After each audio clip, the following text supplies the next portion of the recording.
स्मरण कर लिया, देख लिया, ध्यान कर लिया, तो ये समझें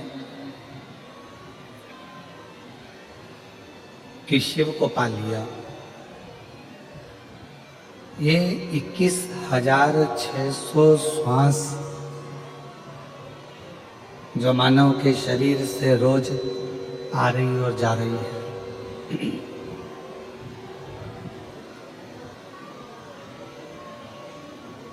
ये 21,600 श्वास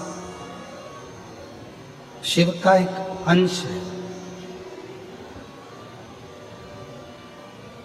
जैसे श्वास निकल जाने के बाद में, श्वास समाप्त हो जाने के बाद में शरीर नहीं रहता, केवल एक शव बन जाता है।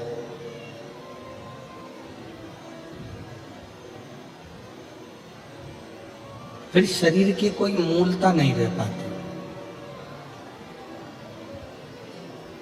फिर वो शरीर श्वास जाने के बाद में केवल एक शव का एक स्वरूप है।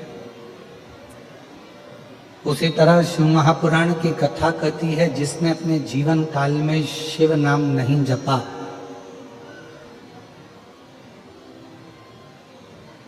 जिसने अपने जीवन काल में शिव नाम नहीं लिया, शिव का स्मरण नहीं किया, शिव की विरल भक्ति को धारण नहीं करा, भगवान शंकर का नाम नहीं लिया, शिव नाम का स्मरण नहीं किया, वो भी एक शव की तरह।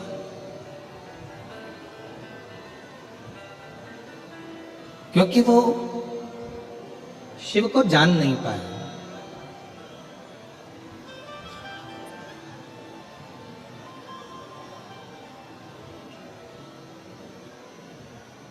एक व्यक्ति ने प्रश्न किया कि माहेश्वरी समाज की उत्पत्ति भगवान महेश से हुई है,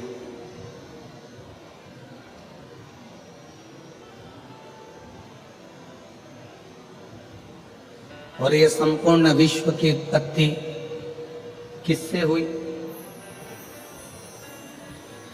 तो हमारा निवेदन है इस व्यासपीठ के माध्यम से, केवल माहेश्वरी समाज की ही उत्पत्ति शिव से नहीं, भगवान महेश से नहीं, बल्कि जितना भी ब्रह्मांड की रचना आप देख रहे हो, ये सब भगवान महेश की ही रचना है, भगवान शिव की ही रचना है।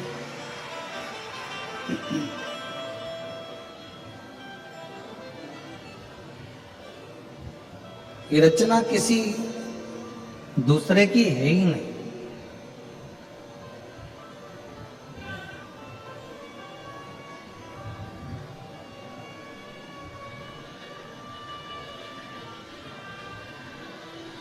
भगवान शिव जी की और भगवान ब्रह्मा जी की लड़ाई किस बात से शुरू हुई?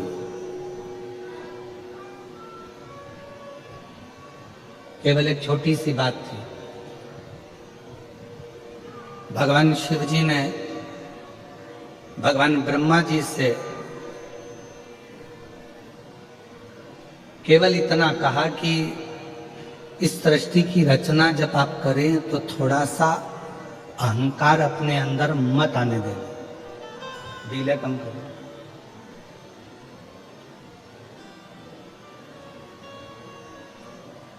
थोड़ा बहुत भी अभिमान अपने अंदर मत आने देना। और केवल ब्रह्मा जी से भगवान शिव नहीं कह रहे,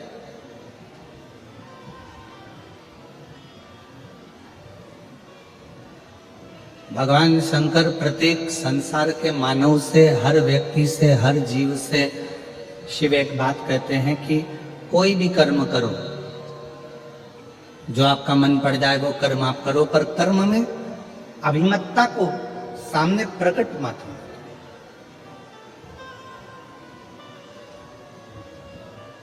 सही जिंदगी जीने के लिए शिव की बंदगी बहुत जरूरी है। और जिस मानव ने ये जान लिया कि जिंदगी अगर सही जीना है तो शिव की बंदगी करना पड़ेगी, शंकर की आराधना करना पड़ेगी, शंकर की बंदगी करना पड़ेगी, तो समझ लो कि जिंदगी हमारी सार्थक हो गई।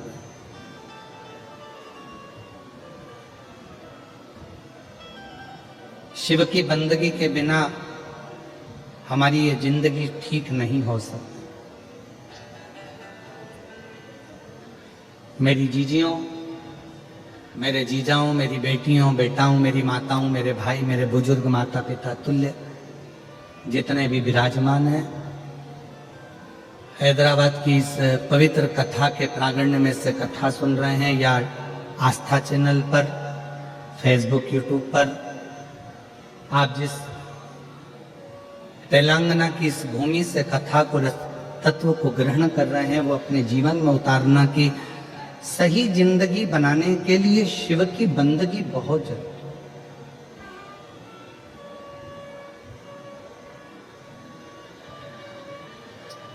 आप राम जी का भजन करो, आप कृष्ण जी का भजन करो, आप नारायण का भजन करो, आप जिसका भजन करना चाहो उसका करो, पर साथ में शिव की बंदगी, शिव की आराधना।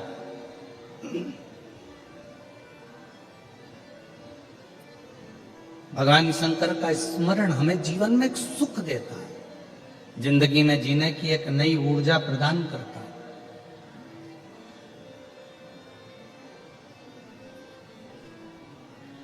ब्रह्मा जी को भगवान शंकर ने केवल इतना सा समझाया कि सृष्टि की रचना करो, पूरा संसार की रचना करो, पर अहंकार रखकर मत करो।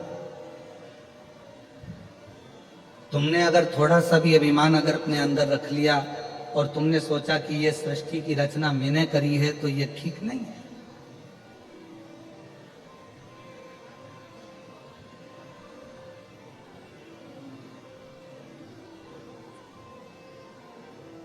जैसे ब्रजगोपाल जी भोतरा जी ने अपने शब्दों में एक बात कही कि गुरुजी, ये इतना विशालतम जो कथा हो रही है, ये कथा कोई मैं नहीं करा रहा हूं, ये कथा कराने वाले तो हमारे देवादिदेव महादेव, भगवान महेश, भगवान शिव और हमारे पूर्वज हैं।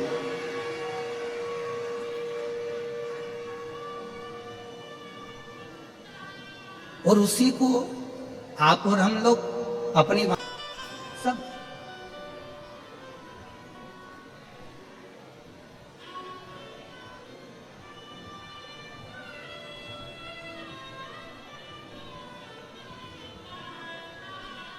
और ब्रजगोपाल जी, हम कहें अपनी भाषा में कि हमारे हिसाब से साउथ की, दक्षिण की ये सबसे बड़ी कथा है बाबा देवादिदेव महादेव की, ये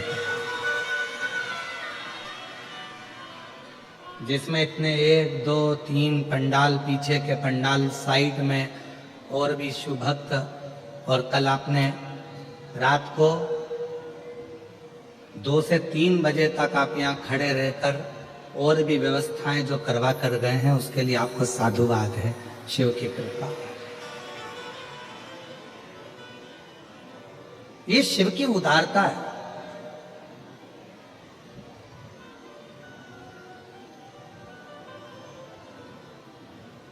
भगवान देवादिदेव महादेव ने भगवान ब्रह्मा जी से केवल इतना सा निवेदन किया कि अहंकार को रखकर सृष्टि की रचना नहीं करना, आप इस अभिमान को छोड़ दो और सृष्टि की रचना करो। इतने में भगवान ब्रह्मा जी से यह बात सहन नहीं हुई।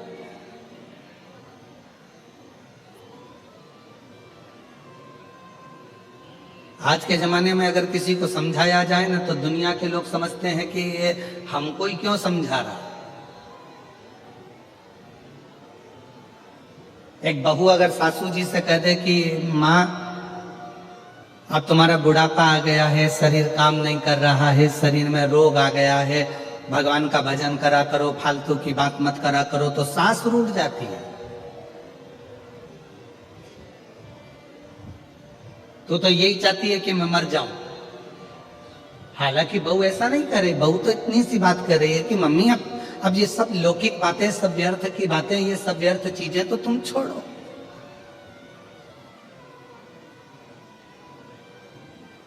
एक दिन हमारी सासू जी से हंस के बोली जेठानी,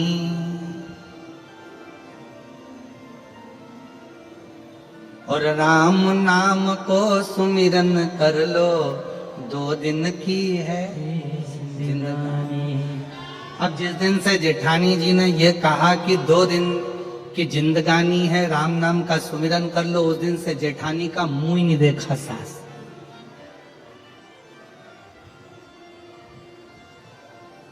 ये तो ये गलत चाहती है, ये गलत सोच रही है, गलत विचार कर रही है, ये चाहती है कि मेरे प्राण छूट जाए, मैं मर जाऊं। ना ना ना,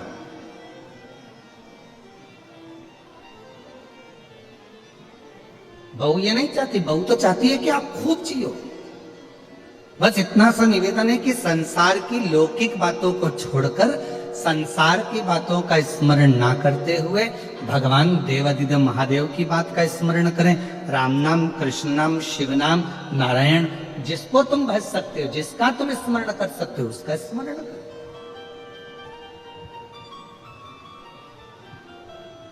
और वही की वही जो एक बहू सास से कहती है, वही की वही भगवान शंकर ने भगवान ब्रह्मा जी से कहा कि सृष्टि बनाओ, और ये अहंकार रखकर सृष्टि का निर्माण नहीं कर रहे हैं। तुम्हें अभिमतता से दूर रहकर शिव कर रहे हैं कि सृष्टि का निर्माण करो।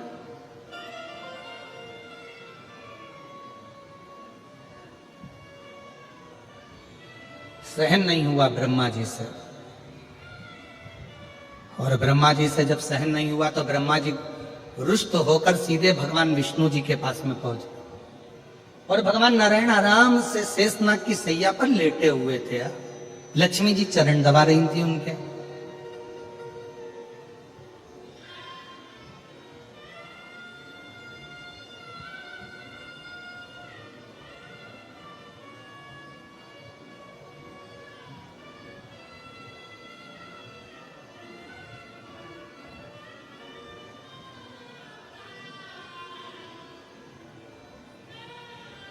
पहुंच गए ब्रह्मा जी। लक्ष्मी जी की दृष्टि पड़ गई भगवान ब्रह्मदेव के ऊपर। देखा ब्रह्मा जी आए हैं। लक्ष्मी जी ने भगवान नारायण के चरणों को छोड़कर हाथ जोड़कर प्रणाम किया, और नारायण को प्रणाम कर कर कहा, ब्रह्मदेव आए हैं, ब्रह्मा जी आए हैं।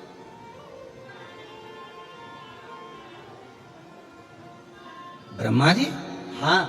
भगवान विष्णु उठे, ब्रह्मा जी ने प्रणाम किया भगवान नारायण को, नारायण ने प्रणाम किया भगवान ब्रह्मा जी।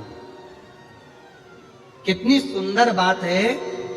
ये हमारे 33 कोटि देवी देवता ये हमको सिखाते हैं कि आप किसी को आदर करोगे तो कोई तुम्हारा आदर करेगा। आप किसी को प्रणाम करोगे, कोई आपको प्रणाम करेगा। आपके पास देने के लिए जो है वो आप सामने वालों को दोगे तो सामने वाला भी आपको वही देगा जो उसके पास में होगा। किसी के पास गुलाब का फूल है तो गुलाब का फूल देगा, किसी के पास कीचड़ होगा तो वो कीचड़ देगा, किसी के पास सम्मान होगा तो सम्मान होगा देगा, किसी के पास आदर होगा तो आदर देगा। आप यदि किसी को आदर दे रहे हो, किसी को प्रणाम कर रहे हो, किसी को नमन कर रहे हो, किसी को साधुवाद कर रहे हो, किसी को धन्यवाद कर रहे हो, तो वो सामने वाला भी भले उसके अंदर कितना भी कपट भरा हो, कितना भी अंदर बेईमानी भरी हो, फिर भी अगर आपने हाथ जोड़ा है तो सामने वाला भी आपके हाथ जरूर जोड़ेगा, आपको सम्मान जरूर करेगा, आदर जरूर करेगा, सत्कार जरूर देगा।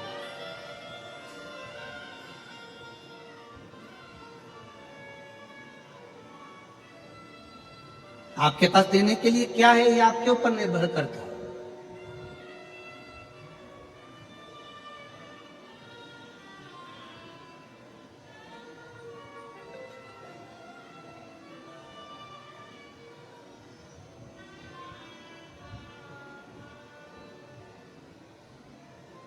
ब्रह्मा जी ने प्रणाम किया, भगवान विष्णु ने प्रणाम किया। भगवान नारायण ने पूछ लिया ब्रह्मा जी से कि किस कारण से आपका आगमन हुआ है, क्यों आए हो, क्या हो गया, किस लिए आना हुआ।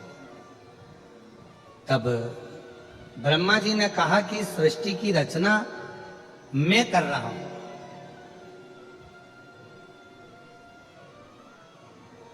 सृष्टि की रचना मैं कर रहा हूं। भगवान विष्णु समझ गए जहां पर मैं का संबोधन आ जाता है, जहां पर मैं का संबोधन लग जाता है, फिर वहां अहंकार आकर विराजमान हो जाता है। और यहां मेरा कुछ भी नहीं होना चाहिए। कथा करवाने वाला शिव कथा वाचने वाला शिव और कथा सुनने वाला भी शिव। कितनी सुंदर बात कही कि स्वयं ईश्वर जी और गोरा जी के रूप में भगवान शंकर पार्वती गणा और गौर बनकर शिव महापुराण के यजमान बनकर कथा को श्रवण कराते हैं, श्रवण करते हैं, कराते हैं।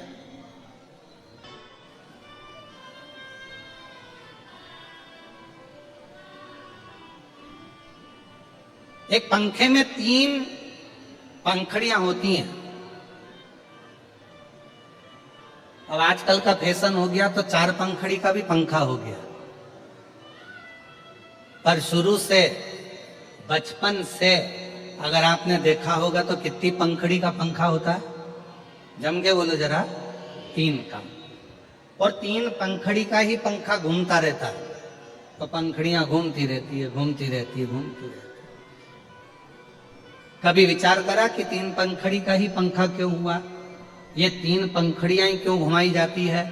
तो कहा बचपन, जवानी, अधेड़ी और बुढ़ापा, ये 4 जिंदगी की पंखड़ियां हैं, पर इसमें ये 3 पंखड़ी जो है ये ही घूमती हैं। बचपन खूब घूमता है, जवानी खूब घूमती है और अधेड़ी घूमती है। चौथे नंबर की जो पंखड़ी है ना, वो तो लटकी की लटकी रहती है, क्योंकि उसको मालूम है अपना घूमने का समय नहीं, अपना तो ठहरने का समय है और जिंदगी को साधने का समय है।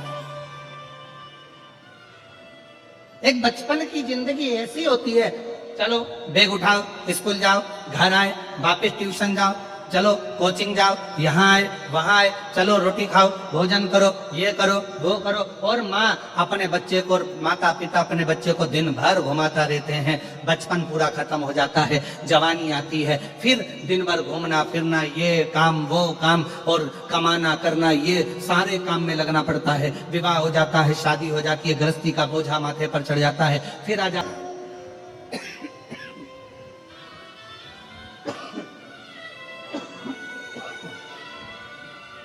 बहुत निभाना पड़ेगा।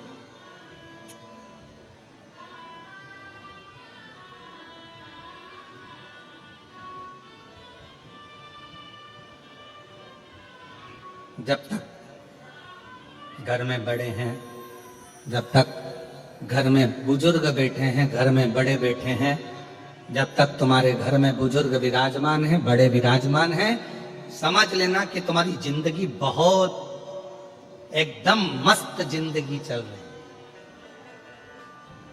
बड़े के होने से, बुजुर्ग के होने से।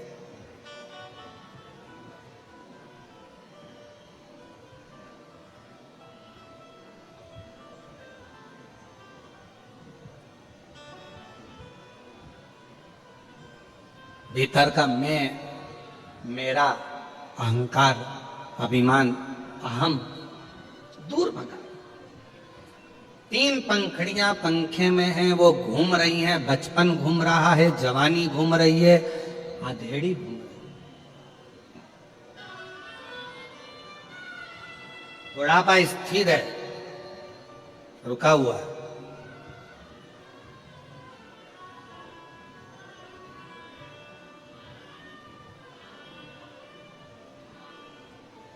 और जब ये बचपन, जवानी, अधेड़ी निरंतर घूमती रहती है, निरंतर घूमती रहती है, भागती रहती है, तब तक व्यक्ति की जिंदगी में सुकून, शांति नहीं रहता।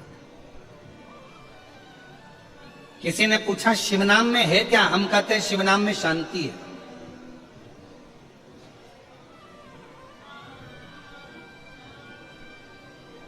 जब मन बड़ा उदास हो जाए, एकदम मन में अशांति आ जाए और मन बड़ा विचारणीय परिस्थिति में पड़ जाए, कहीं किसी के ताने, किसी के अपशब्द, किसी की गालियां, किसी के आड़े तिड़े शब्द तुम्हारे कानों में बार बार चुभ रहे हो, बार बार बुद्धि में आ रहे हो, उस समय पर 2 क्षण मौन होकर नंदी के पास बैठकर श्री शिवाय नमस्तुभ्यम, जम के बोलो श्री शिवाय नमस्तुभ्यम का स्मरण करो। श्री शिवाय नमस्तुभ्यम को 2 क्षण बैठकर पुकार लो।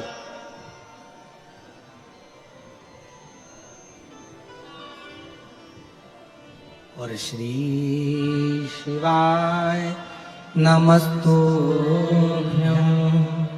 श्री शिवाय नमस्तुभ्यं। श्री शिवाय नमस्तुभ्यं। श्री शिवाय नमस्तुभ्यं। श्री शिवाय नमस्तुभ्यं। श्री शिवाय नमस्तुभ्यं। दो क्षण बैठो शिव की साक्षी में, भगवान शंकर की साक्षी में, और दो क्षण में भगवान शंकर के स्मरण को पंचाक्षर मंत्र नमः शिवाय, षडाक्षर मंत्र ओम नमः शिवाय या फिर श्री शिवाय नमस्तुभ्यं मंत्र का उच्चारण एकदम आनंद के साथ करना प्रारंभ करो। धीरे धीरे धीरे धीरे मन की शांति अपने आप आना प्रारंभ हो जाए। और यहां तक शिव महापुराण की कथा कर रही है।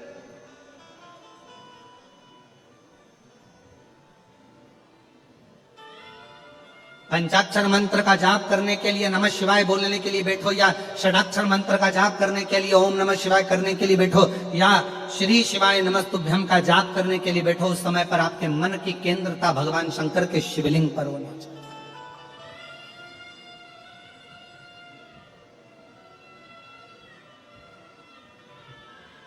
आपके मन का चिंतन पूरा शिवलिंग की ओर होना चाहिए। भगवान शंकर के शिवलिंग के ऊपर जो घड़ा रखाता है, जलधार रखाती है, वो तीन उसमें टेकियां होती हैं, तीन पाए होते हैं। कितने पाए होते हैं? तीन। ब्रह्मा, विष्णु, महेश। जल का घड़ा, उसमें से एक एक बूंद जल नीचे गिर रहा है, अर्थात वो जल बता रहा है कि ब्रह्मा, विष्णु और महेश ये तीनों एक है, इसमें कोई भेद नहीं है। आप ब्रह्मा जी की अगर निंदा कर रहे हैं तो समझ ले शिव की निंदा हो रही है। आप शिव की निंदा कर रहे हैं, समझ ले भगवान नारायण की निंदा हो रही है। नारायण की निंदा कर रहे हैं, समझ ले भगवान शंकर की निंदा कर रहे हैं। ये तीनों सम है, क्योंकि इसमें एक एक बूंद जो जल गिर रहा है ये हमें बता रहा है कि ब्रह्मा, विष्णु और महेश, इन तीनों में कोई भेद नहीं है। इसलिए शिव जी की आरती में भी ये प्रसंग आता है। ब्रह्मा विष्णु सदा शिव जानत अविवेका, भोले जानत अविवेका, प्रणव अक्षर के मध्य ओम अक्षर के मध्य यह तीनों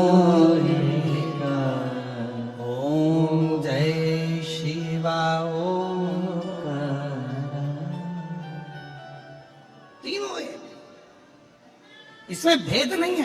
हम भगवान में भेद कर कर बैठे हुए हैं। किसी ने कहा भगवान में, यहां तक शास्त्र कहता है शिव महापुराण की कथा यदि मन पड़े तो एक बार भगवान शंकर की सारी पुराणों का अध्ययन करिए। कभी कूर्म पुराण का अध्ययन करो, कभी ब्रह्म विवर्त पुराण का अध्ययन करो, कभी नर्मदा पुराण का अध्ययन करो, कभी लिंग पुराण का अध्ययन करो, कभी नारद पुराण का अध्ययन करो, कभी विष्णु पुराण का अध्ययन करो। सारी पुराणों का अध्ययन करोगे तो उस अध्ययन में निकलेगा कि ये तीन, इनमें कोई भेद नहीं, ये तीनों एक हैं। संसार के लोगों ने अपने लिए इनमें भेद उत्पन्न कर दिया कि ये बड़े वो छोटे, ये छोटे वो बड़े। संसार के लोग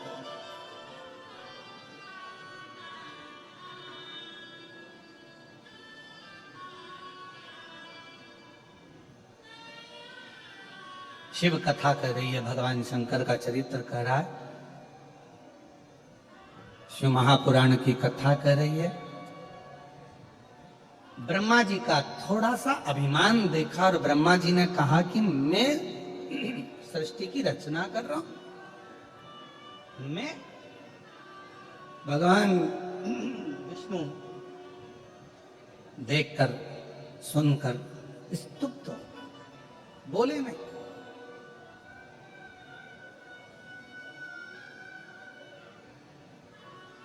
समझ गए जिस मुख से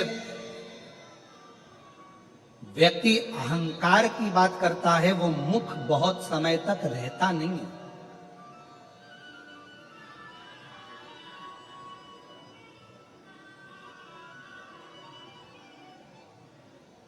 और ये प्रसंग आप लोगों ने हमेशा सुना होगा कि देवऋषि नारद ने भी अहंकार कर लिया था तो देवऋषि नारद को भी बंदर का मुख लगा था। फिर एक प्रसंग सुना होगा कि माता सती के पति शिव हैं और रति के पति कामदेव हैं। साड़ू भाई हैं दोनों। पर एक दिन कामदेव ने रति से शिव जी के लिए अपमानजनक शब्द कह दिए। और जब अपमानजनक शब्द भगवान देवाधिदेव महादेव के लिए कहे गए, भगवान शंकर के लिए बोले गए, तब रति उस स्थान पर मौन होकर चुप होकर सुनती रही। पर रति के नयनों से नीर बहता।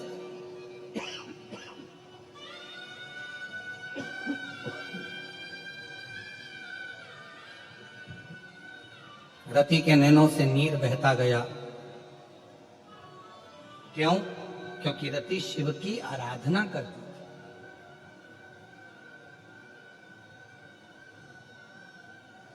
रति भगवान शंकर की आराधना में डूबी रहती थी, इसलिए उसके नैनों से केवल नीर बह रहा था, केवल अश्रु।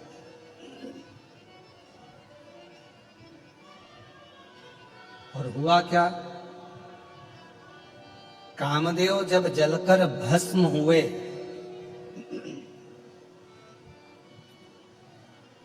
कामदेव जब जलकर भस्म हुए, रति दौड़ कर आई और भगवान शंकर के सामने आकर खड़ी हो गई थी।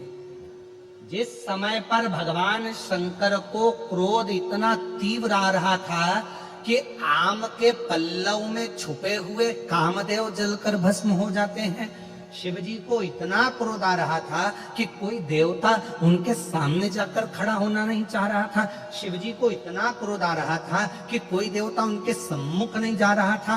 क्यों? क्योंकि शंकर भगवान की अगर दृष्टि पड़ गई तो जलकर भस्म होना पड़ेगा। और उस स्थान पर कामदेव की धर्मपत्नी रति आकर खड़ी हो जाती।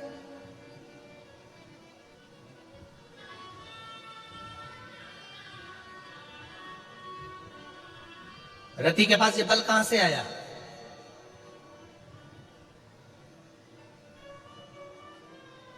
रति के पास ये बल कहां से पहुंचा?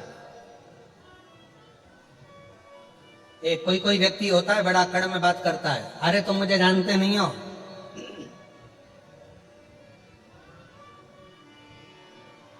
कई माताएं होती हैं जो दरवाजे पर आने पर भी फोन लगाऊं कि अब भी आ, मुझे तो इसी गेट से अंदर जाना है, चाहे कुछ भी हो जाए, मैं तो इसी गेट से जाऊंगी, जा लगाऊं क्या फोन अब भी यार? मतलब इसके पीछे कोई ना कोई है, इसके पीछे कोई ना कोई बुलंद, कोई बड़ा, कोई बुजुर्ग, कोई व्यक्ति, दमदार व्यक्ति इसके पीछे है। इसीलिए ये इतने अकड़ में, इतने क्रोध में, इतने बल में बात कर रही। तो रति अगर शिवजी के सामने जाकर खड़ी हो रही है, रति अगर भगवान शंकर के सामने जाकर खड़ी हो रही है और इतना क्रोध के सामने खड़ी हो रही है, तो रति के पास कुछ ना कुछ तो है।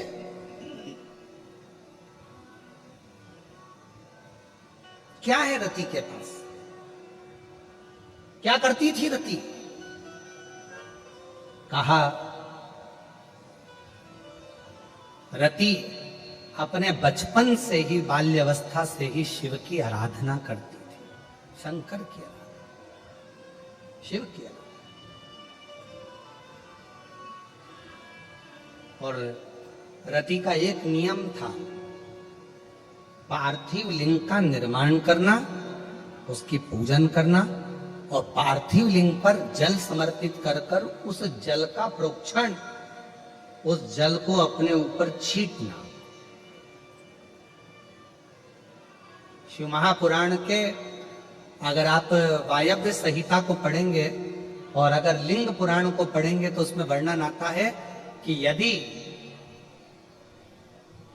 शंकर भगवान के मंदिर में जाकर यदि आपने शंकर जी को जल चढ़ाया, आचमन नहीं भी करा, चढ़ा हुआ जल नहीं भी पिया, तो शिव जी पे चढ़ा हुआ जल यदि आप अपने मस्तक पर छिड़क लेते हैं तो एक अलग से बल आपके अंदर आ जाता है, एक अलग से बल, और वो बल साधारण नहीं होता। फिर आप जैसे कहते हैं कि विष्णु भगवान के कवच को धारण कर लिया कर्ण ने, फिर किसी ने कहा कि शंखचूर्ण ने कवच धारण कर लिया था, फिर किसी ने कहा जलंधर ने कवच धारण कर लिया था, फिर किसी ने कहा इसने कवच धारण कर लिया था। कवच कलिकाल में, कलयुग में कवच कौन सा है?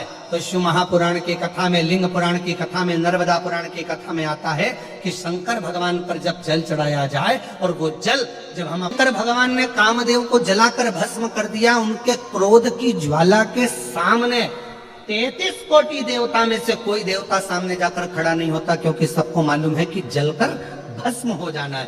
केवल अकेली रति शिव जी के सामने जाकर खड़ी हो जाती है और उनकी तेज क्रोध की ज्वाला के सामने रति खड़ी हुई है।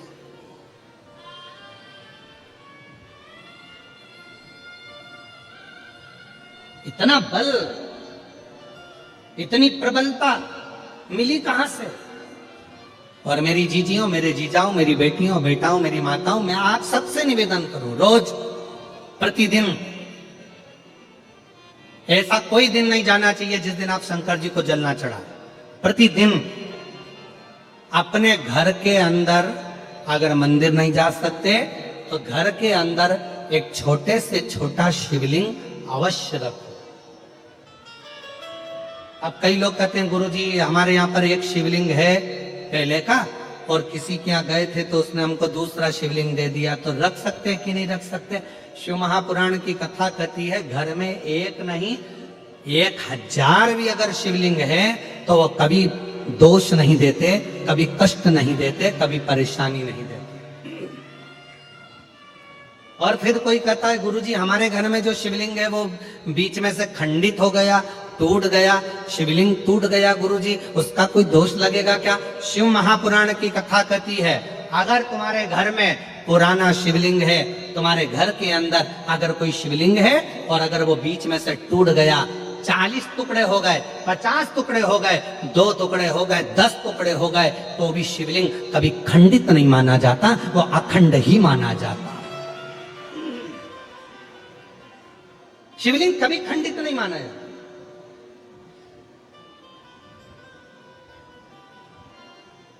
सहस्त्रेश्वर हजारों टुकड़े होने पर भी शंकर भगवान का शिवलिंग कभी खंडित नहीं, कभी खंडित। और कितना सुंदर कहा, तुमने पार्थिव लिंग का निर्माण करा। अब पार्थिव लिंग काय का बनाते हो? मिट्टी का बनाते हो, बालू रेत का बनाते हो। मान लो आप लोगों ने पार्थिव लिंग का निर्माण करा और पूजन करते करते ब्राह्मण देवता पूजन करा रहे हैं, आपने जल चढ़ाया, जल चढ़ाते से ही वो मालूम पड़ा शिवलिंग, पार्थिव लिंग का निर्माण करा, वो पार्थिव लिंग थोड़ा सा खंडित हो गया, पार्थिव लिंग कहीं बीच में से टूट गया, कहीं कुछ हो गया या गलकर उस पानी में गलता गया। आपके मन में आया कि बताओ मैंने पार्थिव लिंग का निर्माण करा था और वो पानी में गल गया, टूट गया, खंडित हो गया, ऐसा हो गया वैसा, ना ना ना ना। ब्राह्मण देवता पूजन करा रहे, आपने पार्थिव लिंग का निर्माण कराए, पार्थिव लिंग की पूजन चालू कर दी, और पूजन चालू करने के बाद में अगर आप उस पर पानी चढ़ा रहे हैं, जल चढ़ा रहे हैं, और वो पार्थिव लिंग अगर आपका थोड़ा बहुत भी खंडित हो रहा है, गल रहा है, जल में जा रहा है, या उसका रंग जा रहा है, या इधर से जहां से जल चढ़ा रहे थे वहां से पूरा धुलते चले जा रहा है, तो ये मत सोचना कि वो खंडित हो गया। नहीं, पार्थिव लिंग का मतलब होता है कि मिट्टी के छोटे छोटे कण, बालू रेत के छोटे छोटे कण एक जगह पर एकत्रित कर लिए और उस पर आपने जल चढ़ाना चालू करा। पार्थिव लिंग का मतलब होता है कि एक शिवलिंग की पूजन नहीं, पार्थिव लिंग का मतलब होता है उस लिंग को बनाने के लिए जितनी मिट्टी लगी, उस मिट्टी में जितने जितने कण थे, जितने छोटे छोटे कण थे, वो सब एक जगह पर इकट्ठे हो गए। तो हमको केवल एक पार्थिव लिंग पूजन का फल नहीं, हजारों पार्थिव लिंग पूजन का फल एक साथ प्राप्त हो जाता है, उसकी खंडिता नहीं। वो खंडित नहीं हुआ है, वो टूटा नहीं है, उसमें खंडितता नहीं आई।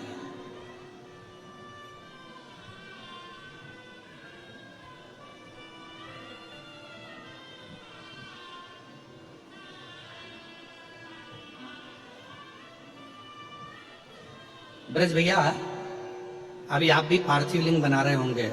ब्राह्मण लोग जब शिव पुराण चलती है तो पार्थिव लिंग का निर्माण किया जाता है। आप भी रोज पार्थिव की पूजन कर रहे होंगे, तो कई बार आपके मन में भी ये भाव आता होगा कि हम जल चढ़ा रहे हैं, जल चढ़ाते चढ़ाते मालूम पड़े मिट्टी का शिवलिंग है या बालू का शिवलिंग है, वो गल रहा है या जा रहा है या उसमें कण अलग हो रहे हैं। तो कभी शिव महापुराण की कथा कहती है पार्थिव लिंग का निर्माण होने के बाद जब हम भगवान शंकर की स्तुति करना प्रारंभ कर देते हैं, आराधना करना प्रारंभ कर देते हैं, उसका जब पूजन करना प्रारंभ कर देते हैं, फिर उस पे जल चढ़ाने पर अगर वो अलग अलग टुकड़ों में भी हो जाता है तो भी वो खंडित नहीं माना जाता। पार्थिव तो पार्थिव पूजन के महत्व को ही रखता है। पार्थिव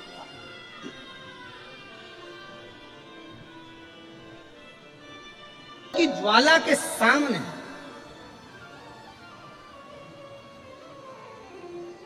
इतना क्रोध सामने और रति खड़ी है।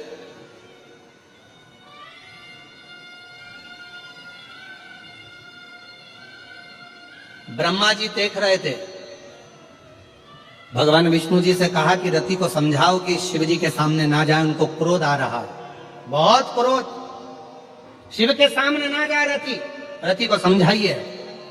भगवान नारायण ने कहा कि ब्रह्मा जी मैं रति को नहीं समझा सकता कि तुम शिव के सामने मत जाओ, उसको जाने दो, फिर तो शिव के क्रोध से रति जलकर भस्म हो जाएगी जैसे उसका पति कामदेव जला।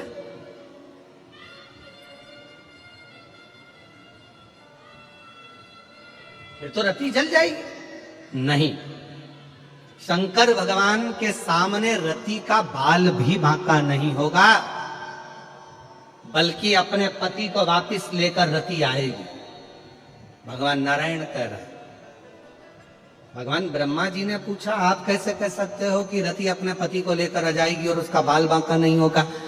भगवान नारायण ने कहा ब्रह्मदेव ये रति कोई साधारण नहीं है, प्रतिदिन रोज पार्थिव लिंग का पूजन करती है, शिवलिंग का पूजन करती है और शिवलिंग के चढ़े हुए जल को अपने ऊपर छींट लेती है, जिससे हजारों हजारों कवच उस रति के पास होते हैं, तो रति जलकर भस्म नहीं हो सकती है। उसके पास वो कवच शिव का है,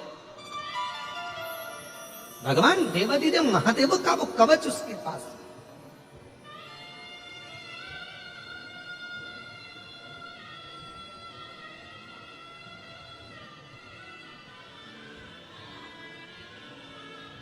और फिर निवेदन करें, अगर डॉक्टर ने कहा है कि बहुत बड़ा कोई रोग हो गया है, बहुत बड़ी तकलीफ सामने आकर खड़ी हो गई है, बहुत बड़ा कष्ट है, बहुत बड़ी बीमारी है, मिट नहीं रहा, जा नहीं रहा, डॉक्टर शिव का एक रूप होता है। हम अपनी व्यासपीठ से हमेशा कहते हैं कि डॉक्टर को शंकर मानो। डॉक्टर शिव का एक रूप है। डॉक्टर बोले कि जांच कराओ तो जांच कराओ, डॉक्टर बोले कि ऐसी दवाई खाओ तो दवाई खाओ, डॉक्टर बोले ये सारी जांचें कराना पड़ेगी, जांचें कराओ, डॉक्टर बोल दिया कि ये दवाई खाना पड़ेगी, खाओ। पर डॉक्टर के साथ में, उस दवाई के साथ में एक काम और चालू करो, शिव की भक्ति को प्रारंभ कर दो, क्योंकि डॉक्टर भी शंकर का एक रूप है और वो मृत्यु को जीतने वाला महामृत्युंजय मेरा शंकर भी एक डॉक्टर का ही प्रतिबिंब स्वरूप। शिव को आराध्य बनाकर अर्चना कर, शिव को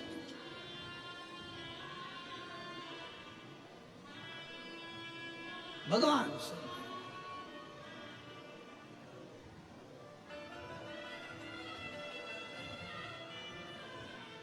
दवाई नहीं लग रही है। कई माताएं ऐसी हैं जो रोज दवाइयां खाती हैं, रोज दवाइयां खाती हैं। रात को सोना है तो दवाई घुटने दुख रहे हैं तो दवाई, बीपी है तो दवाई, शुगर है तो दवाई।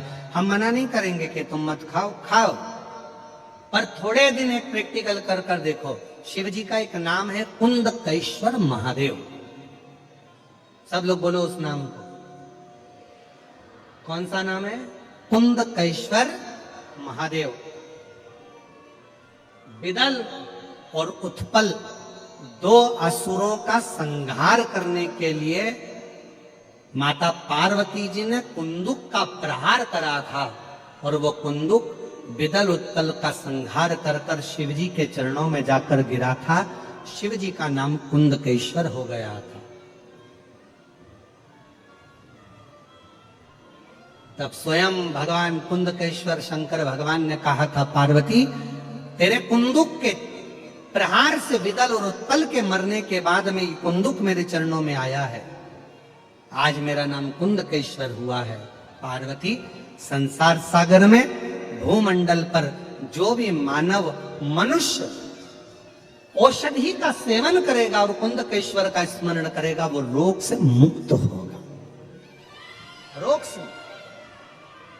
इसलिए डॉक्टर अगर दवाई दे रहे हैं, डॉक्टर अगर औषधि दे रहे हैं, तो एक काम जरूर करो, कुंदकेश्वर महादेव का नाम लेकर उस दवाई को खाना प्रारंभ करो।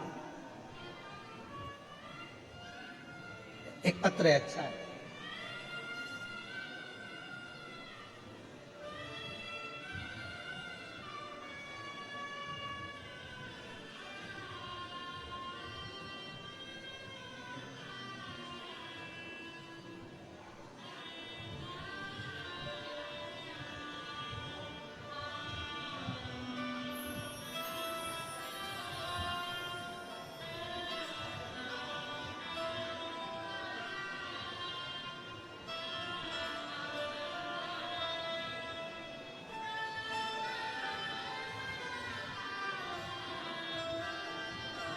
मैं सरिता हीरामन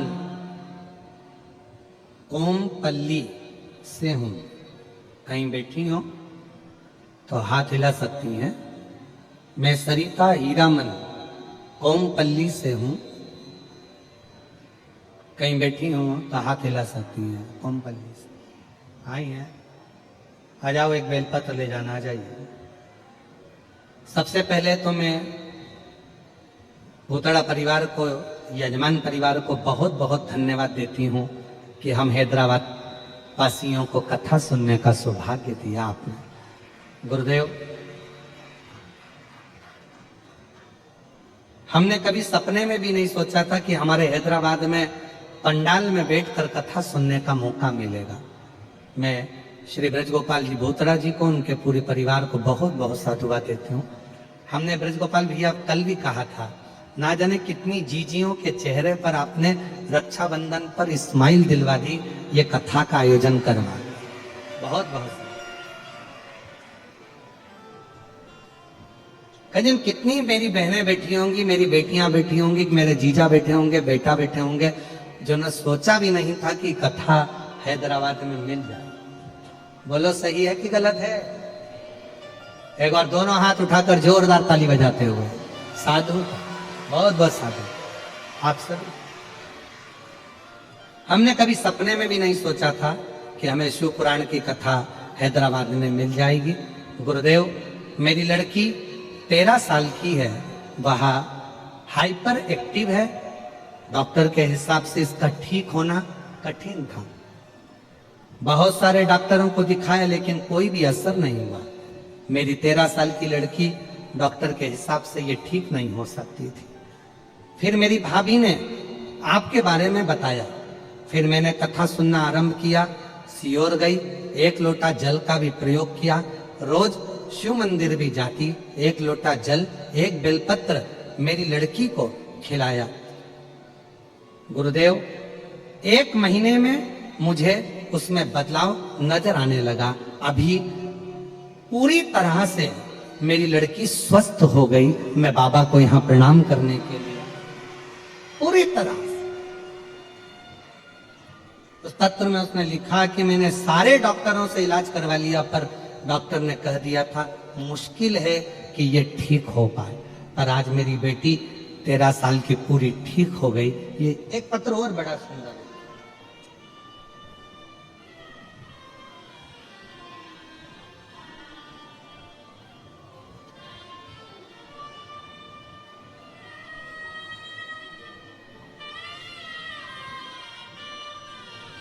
मैं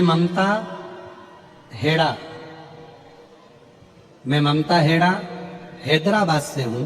कहीं बैठी हो ममता जी हेड़ा, आप ही हैं? आ जाइए, बेलपत्र ले जाइए। मैं ममता हेड़ा हैदराबाद से हूं। मैं भूतड़ा परिवार को धन्यवाद देती हूँ, श्री ब्रजगोपाल जी को और उनके परिवार को, जिन्होंने ये कथा हमारे हैदराबाद में कराकर हम सबकी मनोकामना पूर्ण करी। एक बार जोरदार ताली बजाएं साधु का। गुरुदेव, मुझे बाबा ने 2 आशीर्वाद ऐसे दिए कि हमने सोचा भी नहीं था। एक, मेरी बेटी को संतान की प्राप्ति। गुरुदेव, 6 वर्ष मेरी बेटी को हो गए थे। डॉक्टरों के हिसाब से वो मां नहीं बन सकती थी, पर सब आस छोड़ दी थी। तब शिव महापुराण की कथा में बताए हुए तुमरुका जी का प्रयोग, सफेद आंकड़े की जड़ का प्रयोग मेरी बेटी के जीवन